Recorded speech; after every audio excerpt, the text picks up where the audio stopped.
ಗೃಹಲಕ್ಷ್ಮಿ 1.28 ಲಕ್ಷ ಗೃಹಲಕ್ಷ್ಮಿಯರಿಗೆ ಫಲಾನುಭವಿಗಳಿಗೆ ಸರ್ಕಾರ ಶಾಕ್. 2,000 ರು ಪಾವತಿಗೆ ಬ್ರೇಕ್. ಸ್ನೇಹಿತರೆ, 1.78 ಲಕ್ಷ ಗೃಹಲಕ್ಷ್ಮಿಯರಿಗೆ ಹಣ ಬರೋದಿಲ್ಲ. ಸ್ನೇಹಿತರೆ, ಯಾಕೆ ಇವರಿಗೆ ಹಣ ಬರೋದಿಲ್ಲ ಅಂತ ನೋಡೋಣ. ಸ್ನೇಹಿತರೆ, ಗೃಹಲಕ್ಷ್ಮಿ ಫಲಾನುಭವಿಗಳಿಗೆ ಸರ್ಕಾರ ಶಾಕ್ ಕೊಟ್ಟಿದ್ದು 2,000 ರು ಪಾವತಿಗೆ ಬ್ರೇಕ್ ಹಾಕಲಾಗಿದೆ.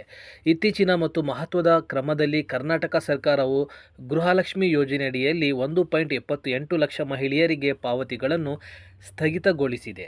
ಈ ಫಲಾನುಭವಿಗಳು ಆದಾಯ ತೆರಿಗೆ ಪಾವತಿದಾರರು ಎಂದು ಪತ್ತೆಯಾದ ನಂತರ ಈ ಕ್ರಮವನ್ನು ತೆಗೆದುಕೊಳ್ಳಲಾಗಿದೆ. ಇದು ಯೋಜನೆಯಡಿಯಲ್ಲಿ ಪ್ರಯೋಜನಗಳನ್ನು ಪಡೆಯಲು ಅವರನ್ನು ಅನರ್ಹಗೊಳಿಸುತ್ತದೆ. ಸರ್ಕಾರದ ನಿರ್ಧಾರವು ಈ ಕಲ್ಯಾಣ ಕಾರ್ಯಕ್ರಮದ ಪ್ರಯೋಜನಗಳು ಉದ್ದೇಶಿಸಿ ಸ್ವೀಕರಿಸುವವರಿಗೆ ತಲುಪುವುದನ್ನು ಖಚಿತಪಡಿಸಿಕೊಳ್ಳಲು ಗುರಿಯನ್ನು ಹೊಂದಿದೆ. ಆದಾಯ ತೆರಿಗೆ ಪಾವತಿಸಲು ಆರ್ಥಿಕ ಸ್ಥಿತಿಯಲ್ಲಿದ್ದ ಮಹಿಳೆಯರಿಗೆ ಈ ಪರಿಸ್ಥಿತಿಯು ಸಾಮಾಜಿಕ ಕಲ್ಯಾಣ ಯೋಜನೆಗಳ ಅನುಷ್ಠಾನ ಮತ್ತು ಮೇಲ್ವಿಚಾರಣೆಯ ಬಗ್ಗೆ ಹಲವಾರು ಪ್ರಮುಖ ಅಂಶಗಳನ್ನು ಎತ್ತುತ್ತದೆ. ಸ್ನೇಹಿತರೆ, ಈ ಬೆಳವಣಿಗೆಯ ವಿವರಗಳು, ಅದರ ಪರಿಣಾಮಗಳು ಮತ್ತು ಸಮಸ್ಯೆಯನ್ನು ಪರಿಹರಿಸಲು ಸರ್ಕಾರ ತೆಗೆದುಕೊಳ್ಳುತ್ತಿರುವ ಕ್ರಮಗಳನ್ನು ಅನ್ವಯಿಸೋಣ. ಸ್ನೇಹಿತರೆ, ಯೋಜನೆಯ ಅವಲೋಕನ. ಗೃಹಲಕ್ಷ್ಮಿ ಯೋಜನೆಯು ಕರ್ನಾಟಕ ರಾಜ್ಯ ಸರ್ಕಾರದ ಒಂದು ಉಪಕ್ರಮವಾಗಿದ್ದು, ಗಮನಾರ್ಹವಾದ ವೈಯಕ್ತಿಕ ಆದಾಯವಿಲ್ಲದೆ ತಮ್ಮ ಮನೆಗಳನ್ನು ನಿರ್ವಹಿಸುವ ಗೃಹಿಣಿಯರಿಗೆ ಹಣಕಾಸಿನ ನೆರವು ನೀಡುವ ಗುರಿಯನ್ನು ಹೊಂದಿದೆ. ಈ ಯೋಜನೆಯು ಅರ್ಹ ಮಹಿಳೆಯರಿಗೆ 2,000 ಮಾಸಿಕ ಪಾವತಿಯನ್ನು ನೀಡುತ್ತದೆ. ಅವರಿಗೆ ಮನೆಯ ವೆಚ್ಚಗಳನ್ನು ನಿರ್ವಹಿಸಲು ಸಹಾಯ ಮಾಡುತ್ತದೆ ಮತ್ತು ಮನೆಯನ್ನು ನಡೆಸಲು ಹೋಗುವ ವೇತನವಿಲ್ಲದ ಕಾರ್ಮಿಕರನ್ನು ಅಂಗೀಕರಿಸುತ್ತದೆ. ತಮ್ಮ ಸಂಗಾತಿಗಳು ಅಥವಾ ಇತರ ಕುಟುಂಬ ಸದಸ್ಯರ ಮೇಲೆ ಆರ್ಥಿಕವಾಗಿ ಅವಲಂಬಿತರಾಗಿರುವ ಮಹಿಳೆಯರಿಗೆ ಕೆಲವು ಆರ್ಥಿಕ ಭದ್ರತೆ ಮತ್ತು ಬೆಂಬಲವನ್ನು ಒದಗಿಸಲು ಈ ಉಪಕ್ರಮವನ್ನು ವಿನ್ಯಾಸಗೊಳಿಸಲಾಗಿದೆ. ಸ್ನೇಹಿತರೆ, ಅರ್ಹ ಮಾನದಂಡಗಳು ಮತ್ತು ಮುಖ್ಯ ಸಮಸ್ಯೆ. ಗೃಹಲಕ್ಷ್ಮಿ ಯೋಜನೆಗೆ ಪ್ರಾಥಮಿಕ ಅರ್ಹತೆಯ ಮಾನದಂಡವೇನೆಂದರೆ ಫಲಾನುಭವಿಯು ಆದಾಯ ತೆರಿಗೆ ಪಾವತಿದಾರರಾಗಿರಬಾರದು. ಈ ಯೋಜನೆಯು ತಮ್ಮದೇ ಆದ ಗಣನೀಯ ಆದಾಯವನ್ನು ಹೊಂದಿರದ ಮಹಿಳೆಯರನ್ನು ಗುರಿಯಾಗಿಸುತ್ತದೆ.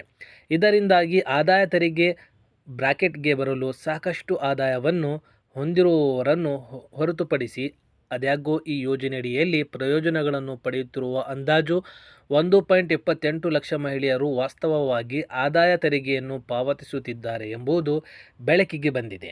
ಸರ್ಕಾರವು ಈ ಬಗ್ಗೆ ಹೆಚ್ಚಿನ ತನಿಖೆ ನಡೆಸುತ್ತಿರುವುದರಿಂದ ಈ ಫಲಾನುಭವಿಗಳಿಗೆ ಪಾವತಿಗಳನ್ನು ಸ್ಥಗಿತಗೊಳಿಸಲಾಗಿದೆ. ಸರ್ಕಾರದ ಪ್ರತಿಕ್ರಿಯೆ ಮತ್ತು ಪರಿಶೀಲನೆ ಪ್ರಕ್ರಿಯೆ. ಸ್ನೇಹಿತರೆ, ಈ ವ್ಯತ್ಯಾಸ ಕಂಡು ಬಂದ ಮೇಲೆ ಗೃಹಲಕ್ಷ್ಮಿ ಯೋಜನೆಯ ಉಸ್ತುವಾರಿ ನೋಡಿಕೊಳ್ಳುತ್ತಿರುವ ಮಹಿಳಾ ಮತ್ತು ಮಕ್ಕಳ ಇಲಾಖೆ ಸಮಗ್ರ ತನಿಖೆ ನಡೆಸುವಂತೆ ಆಡಳಿತ ಇಲಾಖೆಗೆ ಸೂಚಿಸಿದೆ. ಯೋಜನೆಯ ಅರ್ಹತಾ ಮಾನದಂಡಗಳ ಅನುಸರಣೆಯನ್ನು ಖಚಿತಪಡಿಸಿಕೊಳ್ಳಲು ಫಲಾನುಭವಿಗಳ ಆದಾಯ ತೆರಿಗೆ ಸ್ಥಿತಿಯನ್ನು ಪರಿಶೀಲಿಸುವುದು ಈ ತನಿಖೆಯ ಪ್ರಾಥಮಿಕ ಗುರಿಯಾಗಿದೆ. ಸ್ನೇಹಿತರೆ, ಪರಿಶೀಲನೆ ಪ್ರಕ್ರಿಯೆಯು ಆದಾಯ ತೆರಿಗೆ ದಾಖಲಾತಿಗಳೊಂದಿಗೆ ಫಲಾನುಭವಿಗಳ ಮಾಹಿತಿಯನ್ನು ಉಲ್ಲೇಖಿಸುವುದನ್ನು ಒಳಗೊಂಡಿರುತ್ತದೆ.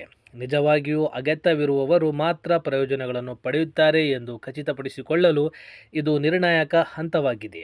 ಈ ಅನರ್ಹ ಫಲಾನುಭವಿಗಳಿಗೆ ಪಾವತಿಗಳನ್ನು ಸ್ಥಗಿತಗೊಳಿಸುವ ಮೂಲಕ ಯೋಜನೆಯ ಸಮಗ್ರತೆಯನ್ನು ಕಾಪಾಡಿಕೊಳ್ಳಲು ಮತ್ತು ಸಾರ್ವಜನಿಕ ಹಣವನ್ನು ಸೂಕ್ತವಾಗಿ ಬಳಸುವುದನ್ನು ಖಚಿತಪಡಿಸಿಕೊಳ್ಳಲು ಸರ್ಕಾರವು ನಿಲುವು ತೆಗೆದುಕೊಳ್ಳುತ್ತದೆ. ಸ್ನೇಹಿತರೆ, ಗೃಹಲಕ್ಷ್ಮಿ 1.78 ಲಕ್ಷ ಗೃಹಲಕ್ಷ್ಮಿ ಫಲಾನುಭವಿಗಳಿಗೆ ಸರ್ಕಾರ ಶಾಕ್. 2,000 ರು ಪಾವತಿಗೆ ಬ್ರೇಕ್ ಹಾಕಲಾಗಿದೆ. ಈ ಕ್ರಮದ ತಕ್ಷಣದ ಪರಿಣಾಮವೇನೆಂದರೆ 1.78 ಲಕ್ಷ ಮಹಿಳೆಯರಿಗೆ ಪಾವತಿಯನ್ನು ಸ್ಥಗಿತಗೊಳಿಸಲಾಗಿದೆ. ಈ ಮಹಿಳೆಯರಲ್ಲಿ ಹೆಚ್ಚಿನವರಿಗೆ ಈ ಮಾಸಿಕ 2,000 ಪಾವತಿಯು ಅವರ ಮನೆಯ ಆರ್ಥಿಕತೆಗೆ ಗಮನಾರ್ಹ ಕೊಡುಗೆಯಾಗಿರಬಹುದು. ಹಠಾತ್ ಅಮಾನತು ಆರ್ಥಿಕ ಒತ್ತಡವನ್ನು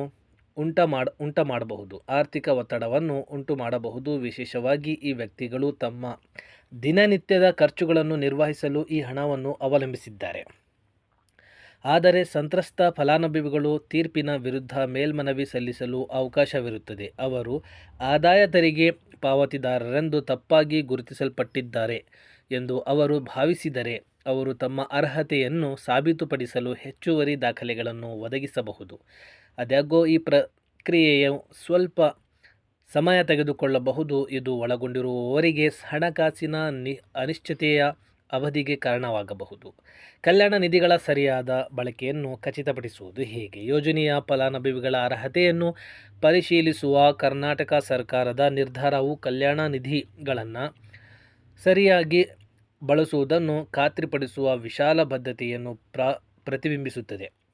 ಸಮಾಜದ ದುರ್ಬಲ ವರ್ಗಗಳಿಗೆ ಬೆಂಬಲವನ್ನು ಒದಗಿಸಲು ಸಮಾಜ ಕಲ್ಯಾಣ ಯೋಜನೆಗಳ ನಿರ್ಣಯವಾಗಿ ಆದರೆ ಪರಿಣಾಮಕಾರಿಯಾಗಿರಲು ಅರ್ಹತಾ ಮಾನದಂಡಗಳಿಗೆ ಕಟ್ಟುನಿಟ್ಟಾದ ಅನುಸರಣೆಯೊಂದಿಗೆ ಅವುಗಳನ್ನು ಕಾರ್ಯಗತಗೊಳಿಸಬೇಕು. ಈ ಘಟನೆಯ ಸಾರ್ವಜನಿಕ ನಿಧಿಯ ದುರುಪಯೋಗವನ್ನು ತಡೆಗಟ್ಟಲು ನಿರಂತರ ಮೇಲ್ವಿಚಾರಣೆ ಮತ್ತು ಪರಿಶೀಲನೆಯ ಪ್ರಾಮುಖ್ಯತೆಯನ್ನು ಒತ್ತಿ ಹೇಳುತ್ತದೆ.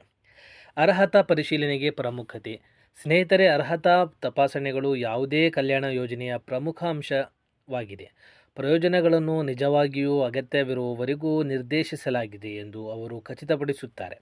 ಗೃಹಲಕ್ಷ್ಮಿ ಯೋಜನೆಯ ಸಂದರ್ಭದಲ್ಲಿ ಆದಾಯ ತೆರಿಗೆ ಸ್ಥಿತಿಯು ವೈಯಕ್ತಿಕ ಆರ್ಥಿಕ ಸ್ಥಿತಿಯ ನೇರ ಸೂಚಕವಾಗಿದೆ. ಆದಾಯ ತೆರಿಗೆ ಪಾವತಿದಾರರನ್ನು ಯೋಜನೆಯಿಂದ ಹೊರಗಿಡುವ ಮೂಲಕ ಗಮನಾರ್ಹವಾದ ಸ್ವತಂತ್ರ ಆದಾಯವನ್ನು ಹೊಂದಿರದ ಮತ್ತು ಈ ಬೆಂಬಲದಿಂದ ಹೆಚ್ಚಿನ ಲಾಭವನ್ನು ಪಡೆಯುವ ಸಾಧ್ಯತೆಯಿರುವ ಮಹಿಳೆಯರ ಮೇಲೆ ತನ್ನ ಸಂಪನ್ಮೂಲಗಳನ್ನು ಕೇಂದ್ರೀಕರಿಸಲು ಸರ್ಕಾರವು ಗುರಿಯನ್ನು ಹೊಂದಿದೆ. ಅನುಷ್ಠಾನದಲ್ಲಿ ಸವಾಲುಗಳು. ಸ್ನೇಹಿತರೆ, ಸರ್ಕಾರದ ನಿರ್ಧಾರವು ಅರ್ಥವಾಗುವಂತಹದ್ದಾಗಿದ್ದರೂ ಮತ್ತು ಅಗತ್ಯವಾಗಿದ್ದರೂ ಇದು ಕಲ್ಯಾಣ ಯೋಜನೆಗಳ ಅನುಷ್ಠಾನದಲ್ಲಿ ಕೆಲವು ಸವಾಲುಗಳನ್ನು ಎತ್ತಿ ತೋರಿಸುತ್ತದೆ. ಅರ್ಹ ಫಲಾನುಭವಿಗಳನ್ನು ಗುರುತಿಸುವುದು ಮತ್ತು ಪರಿಶೀಲಿಸುವುದು ಒಂದು ಸಂಕೀರ್ಣ ಕಾರ್ಯವಾಗಿದೆ, ವಿಶೇಷವಾಗಿ ದೊಡ್ಡ ಪ್ರಮಾಣದ ಕಾರ್ಯಕ್ರಮಗಳಲ್ಲಿ. ಈ ಸಂದರ್ಭದಲ್ಲಿ ಆರಂಭಿಕ ಮೇಲ್ವಿಚಾರಣೆಯು ಗಮನಾರ್ಹ ಸಂಖ್ಯೆಯ ಅನರ್ಹ ವ್ಯಕ್ತಿಗಳಿಗೆ ಪ್ರಯೋಜನಗಳನ್ನು ಪಡೆಯಲು ಅವಕಾಶ ಮಾಡಿಕೊಟ್ಟಿತ್ತು. ಇದನ್ನು ಹೆಚ್ಚು ಕಠಿಣವಾದ ಆರಂಭಿಕ ಪರಿಶೀಲನೆ ಪ್ರಕ್ರಿಯೆಗಳೊಂದಿಗೆ ತಪ್ಪಿಸಬಹುದಾಗಿತ್ತು. ಅಂತಹ ಯೋಜನೆಗಳು ತಮ್ಮ ಉದ್ದೇಶವನ್ನು ಪೂರೈಸುವುದನ್ನು ಖಚಿತಪಡಿಸಿಕೊಳ್ಳಲು ಫಲಾನುಭವಿ ಗುರುತಿಸುವಿಕೆ ಮತ್ತು ಪರಿಶೀಲನೆಗಾಗಿ ಸುಧಾರಿತ ಕಾರ್ಯವಿಧಾನಗಳ ಅಗತ್ಯವನ್ನು ಈ ಪರಿಸ್ಥಿತಿಯು ಒತ್ತಿ ಹೇಳುತ್ತದೆ. ಮುಂದೆ ನೋಡುತ್ತಿರುವುದು ಯೋಜನೆಗೆ ಇದರ ಅರ್ಥವೇನು? ಸರ್ಕಾರದ ನಿರಂತರ ಪರಿಶೀಲನೆ ಪ್ರಕ್ರಿಯೆಗೆ ಸ್ವಲ್ಪ ಸಮಯ ಹಿಡಿಯುವ ನಿರೀಕ್ಷೆಯಿದೆ. ಈ ಅವಧಿಯಲ್ಲಿ ಗೃಹಲಕ್ಷ್ಮಿ ಯೋಜನೆಯ ಎಲ್ಲ ಫಲಾನುಭವಿಗಳು ಅರ್ಹತಾ ಮಾನದಂಡಗಳನ್ನು ಪೂರೈಸುವುದನ್ನು ಖಚಿತಪಡಿಸಿಕೊಳ್ಳಲು ಅಧಿಕಾರಿಗಳು ಕೆಲಸ ಮಾಡುತ್ತಾರೆ. ಈ ಕ್ರಮವು ಪ್ರಸ್ತುತ ವ್ಯತ್ಯಾಸಗಳನ್ನು ಸರಿಪಡಿಸುವುದು ಮಾತ್ರವಲ್ಲದೆ ಕಲ್ಯಾಣ ಯೋಜನೆಗಳ ಭವಿಷ್ಯ ಅನುಷ್ಠಾನಕ್ಕೆ ಪೂರ್ವ ನಿರ್ದೇಶನವನ್ನು ಹೊಂದಿಸುತ್ತದೆ. ಸ್ನೇಹಿತರೆ, 1.78 ಲಕ್ಷ ಗೃಹಲಕ್ಷ್ಮಿ ಯೋಜನೆಯ ಫಲಾನುಭವಿಗಳಿಗೆ ಪಾವತಿಗಳನ್ನು ಸ್ಥಗಿತಗೊಳಿಸುವ ಕರ್ನಾಟಕ ಸರ್ಕಾರ ನಿರ್ಧಾರವು ಸಮಾಜ ಕಲ್ಯಾಣ ಯೋಜನೆಗಳನ್ನು ಒಳಗೊಂಡಿರುವ ಸವಾಲುಗಳು ಮತ್ತು ಸಂಕೀರ್ಣತೆಗಳನ್ನು ಬೆಳಕಿಗೆ ಬರುತ್ತದೆ. ಸ್ನೇಹಿತರೆ, ಸಮಾಜ ಕಲ್ಯಾಣ ಕಾರ್ಯಕ್ರಮಗಳ ಆಡಳಿತ, ಪಾರದರ್ಶಕತೆ ಮತ್ತು ಉತ್ತರದಾಯಿತ್ವದ ಅಗತ್ಯವನ್ನು ಈ ಪರಿಸ್ಥಿತಿಯು ನೆನಪಿಸುತ್ತದೆ. ಈ ನಿರ್ಧಾರವು ಕೆಲವು ಫಲಾನುಭವಿಗಳಿಗೆ ಅಲ್ಪಾವಧಿಯ ತೊಂದರೆಗಳನ್ನು ಉಂಟು ಮಾಡಬಹುದು. ಇದು ಯೋಜನೆಯ ಸಮಗ್ರತೆಯನ್ನು ಕಾಪಾಡಿಕೊಳ್ಳಲು ಮತ್ತು ಸರ್ಕಾರದ ಸಂಪನ್ಮೂಲಗಳನ್ನು ಹೆಚ್ಚು ಅಗತ್ಯವಿರುವವರಿಗೆ ನಿರ್ದೇಶಿಸಲು ಅಗತ್ಯವಾದ ಹೆಜ್ಜೆಯಾಗಿದೆ.